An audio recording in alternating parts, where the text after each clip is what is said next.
गुरुजी, महाकुंभ में मुसलमानों की दुकानों पर बैन लगा दिया गया है जी, जहां हम सभी साधु संत कहते हैं सर्वे भवन्तु सुखिनः सर्वे सन्तु निरामया, मतलब सब कुशल मंगल रहे। लेकिन आखिरकार महाराज जी ये जो फैसला लिया गया है इस पर क्या राय है आपकी? आप भी मक्का मदीना में लगा लो दुकान जाके अपनी। लेकिन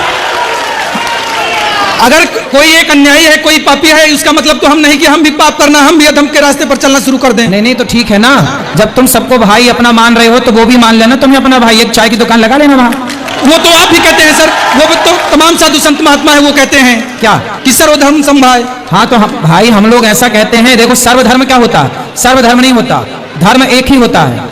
मुसलमानों का धर्म नहीं है, मजहब है, पंथ है। धर्म केवल सनातन है बेटा, भटक गए तुम रास्ते से। धर्म केवल सनातन है, सबको धर्म शब्द का प्रयोग सब नहीं कर सकते, जो कर रहे हैं वो गलत है, ठीक है। लेकिन महाराज जी इस पर जो ये तमाम लोग विरोध भी तो कर रहे हैं, हिंदू ही विरोध करते हैं, उनको क्या कहेंगे? आप ही तो पक्षधर बने बैठे हो। पक्षधर नहीं है, लेकिन हम ये सवाल है आपसे, ये आपसे सवाल है क्या? इसमें हम पक्ष किसी का नहीं रख रहे हैं। हाँ। इस पर आपकी प्रतिक्रिया जानना चाहते हैं। हमारी तो यही प्रतिक्रिया है, हमारा तो यही भाव है कि जब मक्का मदीना में हिंदू प्रवेश नहीं कर सकते तो भाई प्रयाग में ये बताओ गंगा है, यहाँ तो गंगा स्नान का महत्व है ना, तो गंगा आप बताओ, आप गंगा को माता मानते हो कि नहीं? जी मानते हैं। तो क्या मुसलमान गंगा को माता मानता है? वो सुनो तो गंगा जी में वही आए ना जो गंगा को माता मानते हैं प्रयाग में, वो उनका क्या काम, उनका क्या काम जो गंगा को माता नहीं मानते? पहला, क्या उनके ग्रंथ में, क्या उनके धर्म ग्रंथ में कहीं भी प्रयाग तीर्थ का उल्लेख है? नहीं है। जब नहीं है, पर हमारे पूरे पुराण वेदों में प्रयाग तीर्थ का उल्लेख है, तो हमारी आस्था है, उनकी थोड़ी आस्था है।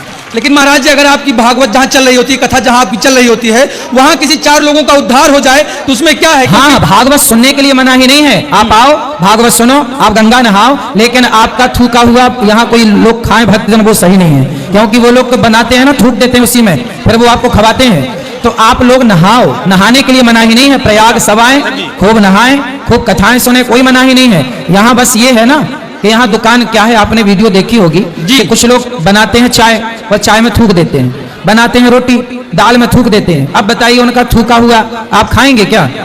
लेकिन सब तो एक जैसे नहीं हो सकते हैं ना, सबको एक तराजू में नहीं तौला जा सकता है महाराज, ये भी है।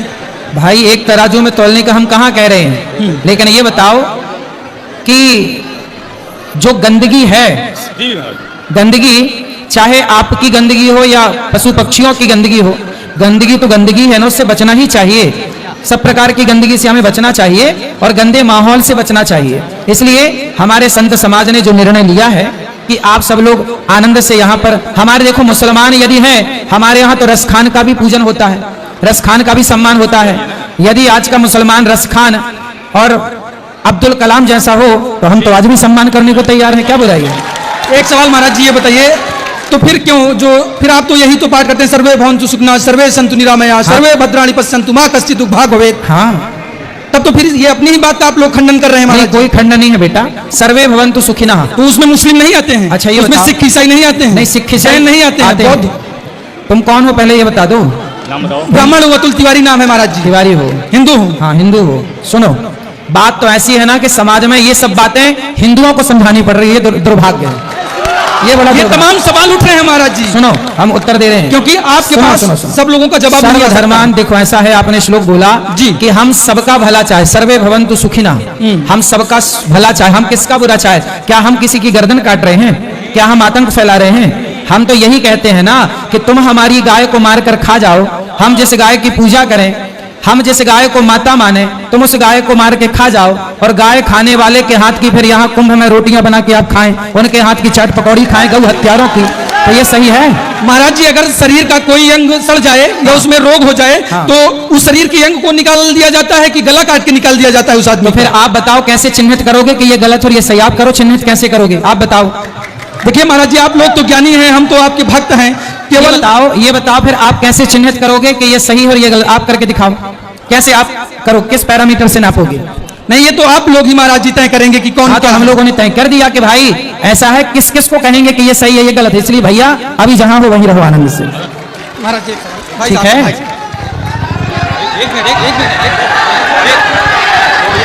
बताओ बताओ महाराज जी प्रणाम। हाँ हाँ, अरे उनसे बात करा दो। क्या और कुछ सवाल है? हाँ महाराज जी बोलो।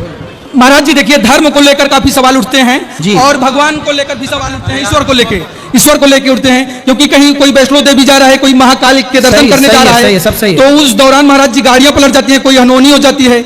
हमारे यहाँ बेटियों को देवी का रूप कहा जाता है, और उनका जब उनके साथ दुष्कर्म होता है तब भगवान कहाँ रहते हैं, ऐसे भी सवाल उठते हैं। उन पर क्या कहेंगे महाराज जी आप? भाई दुष्कर्म होता है तो क्या भगवान बोलते हैं कि तुम दुष्कर्म करो?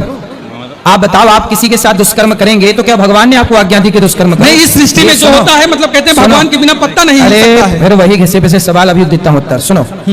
ऐसा है बेटा, ये बताओ कि आपके जो माँ है, आपकी माँ ने यदि आपको अच्छे संस्कार दिए हैं तो क्या आप किसी बेटी बहन के साथ उसके बलात्कार की सोचोगे? नहीं सोचेंगे, नहीं सोचेंगे ना। लेकिन कोई एक माता सुनो। पिता कहता नहीं अपने पुत्र से कि जाओ उनकी बेटी का बलात्कार या रेप कर दो। हाँ, तो भगवान थोड़ी कहते हैं कि तुम करे आओ बलात्कार, भगवान कहते हैं क्या? भाई माँ बाप बढ़िया संस्कार देंगे बच्चों को तो कोई बच्चा बलात्कारी होगा ही नहीं। इसमें माँ बाप का दोष है ना कि ईश्वर का। आज के माँ बाप बच्चों को सही सही संस्कार नहीं देते, इसलिए बच्चे बलात्कारी हो जाते हैं। ठीक है। और जो चलिए महाराज जी, एक सवाल और है छोटा सा। भारतीय संस्कृति में पश्चिमी सभ्यता धीरे धीरे विद्यमान होती जा रही है, ठीक है। या कहें 99% है, काबिज भी हो चुकी है। हाँ। उस पर क्या कहेंगे महाराज? आपने पैंट शर्ट पहन रखा कि धोती पहन रखी है? Pant shirt. फिर आपने शुरू नहीं की। भारतीय परंपरा में देखो, हमने धोती कुर्ता पहना है। हम तो भारत के हैं, तो भारत का रहने वाला हूं, भारत की बात सुनाता हूं।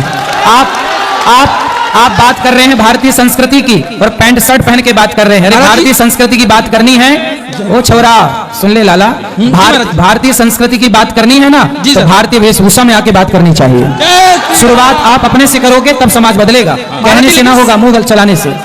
ये जो समाज का परिदृश्य है, जो नजरिया है, वेस्टर्न कल्चर हावी होता जा रहा है, तो इस पर क्यों बदलाव नहीं आ रहा है महाराज जी? क्योंकि आप स्वयं अपने को बदलना नहीं चाहते। आपके माथे पर तिलक नहीं है, आपकी शिखा नहीं है, आपने धोती कुर्ता, आपने भारतीय पहनावे में क्या पहना है? सिखा रखे हैं महाराज जी। ठीक है, तो तिलक क्यों नहीं है?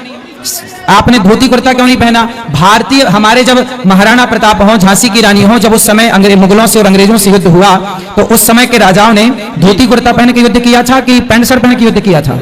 धोती कुर्ता। फिर तो जब हमारा भारतीय पहनावा ही आज समाज में खत्म हो गया तो और किसकी बात करें? आप लोग खुद सुधारो अपने आप को, तब यह देश सुधरेगा, कहने से ना होगा, कहते रहो।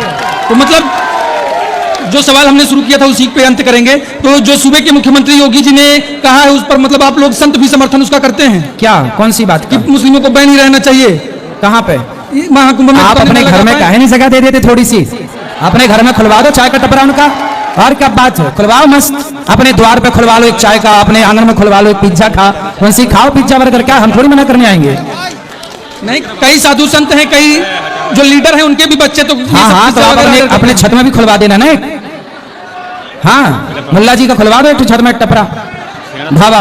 ठीक महाराज जी, आपने सभी प्रश्नों का हमारे जवाब दिया, इसके लिए आपका बहुत बहुत कोटि कोटि धन्यवाद। खुश रहिए। सादर प्रणाम आपके चरणों में।